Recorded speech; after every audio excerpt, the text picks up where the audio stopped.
السلام علیکم ورحمۃ اللہ وبرکاتہ۔ بسم اللہ الرحمن الرحیم۔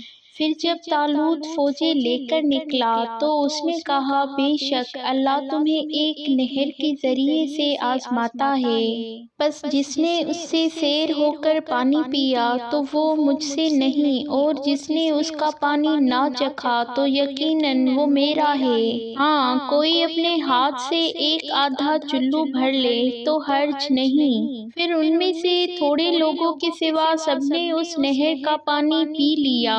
پھر جب طالوت نے وہ نہر پار کر لی اور ان لوگوں نے بھی جو اس کے ساتھ ایمان لائے تھے، تو انہوں نے آپس میں کہا، آج ہم میں جالوت اور اس کی فوجوں کے خلاف لڑنے کی طاقت نہیں۔ وہ لوگ جو اس بات کا یقین رکھتے تھے کہ بے شک وہ اللہ سے ملنے والے ہیں، انہوں نے کہا، کئی بار چھوٹی سی جماعت اللہ کے حکم سے بڑی جماعت پر غالب آئی ہے، اور اللہ صبر کرنے والوں کے ساتھ ہے۔ اور جب وہ جالوت اور اس کی فوجوں کے مقابلے پر نکلے تو انہوں نے کہا، اے ہمارے رب، ہم پر صبر ڈال دے اور ہمارے قدم جمائے رکھ، اور اس کافر قوم کے مقابلے میں ہماری مدد فرما۔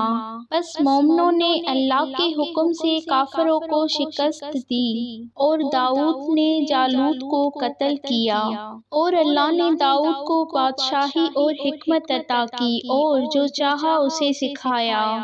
اور اگر اللہ انسانوں کے ایک گروہ کو دوسرے گروہ کے ذریعے سے ہٹاتا نہ رہتا تو یقیناً ساری زمین کا نظام بگڑ جاتا، لیکن اللہ دنیا والوں پر بڑا فضل کرنے والا ہے۔ یہ اللہ کی آیتیں ہیں، ہم حق کے ساتھ آپ پر اس کی تلاوت کرتے ہیں، اور بے شک آپ رسولوں میں سے ہیں۔ یہ سب رسول ہیں، ہم نے ان میں سے بعض کو بعض پر فضیلت دی، اور ان میں سے بعض کے درجے بلند کیے۔ ان میں سے کچھ ایسے ہیں جن سے اللہ نے کلام کیا، اور ہم نے عیسیٰ ابن مریم کو واضح نشانیاں عطا کیں، اور روح القدس جبریل کے ساتھ اس کی مدد کی۔ اور اگر اللہ چاہتا تو ان رسولوں کے بعد آنے والے لوگ باہم نہ لڑتے جبکہ ان کے پاس واضح نشانیاں آ چکی تھیں، لیکن انہوں نے باہم اختلاف کیا۔